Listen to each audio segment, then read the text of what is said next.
Good morning. চলো তোমাদেরকে একটা সুন্দর জিনিস দেখাই। বলেছিলাম না আমার লঙ্কা গাছে প্রচুর লঙ্কার ফুল হয়েছে, কিন্তু লঙ্কা একটাও হবে কি না আমি সত্যিই বুঝতে পারছিলাম না। কারণ আমার আগেও একটা গাছ ছিল, তাতে প্রচুর ফুল হয়েছিল, কিন্তু একটাও লঙ্কা হয়নি। আজকে দেখো আমার লঙ্কা গাছে কতগুলো লঙ্কা হয়েছে। প্রথম লঙ্কা এটা হয়েছিল, তারপরে এই একটা, এখানে আর একটা রয়েছে, এই নিচেও আছে লঙ্কা। অনেক লঙ্কা হয়েছে, কিন্তু এই দেখো এখানেও একটা হয়ে আছে। গাছগুলো খুব সুন্দর সবুজ সতেজ হয়ে আছে। দিল্লিতে ভীষণ রোদ্দুর আর গরম, তাই এখানে গাছ বাঁচানো খুব কষ্ট সাপেক্ষ।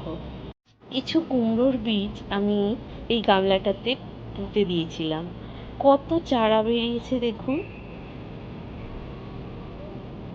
এগুলো এখনো ছোট ছোট আছে। চলো তোমরা ভালো থেকো, টাটা।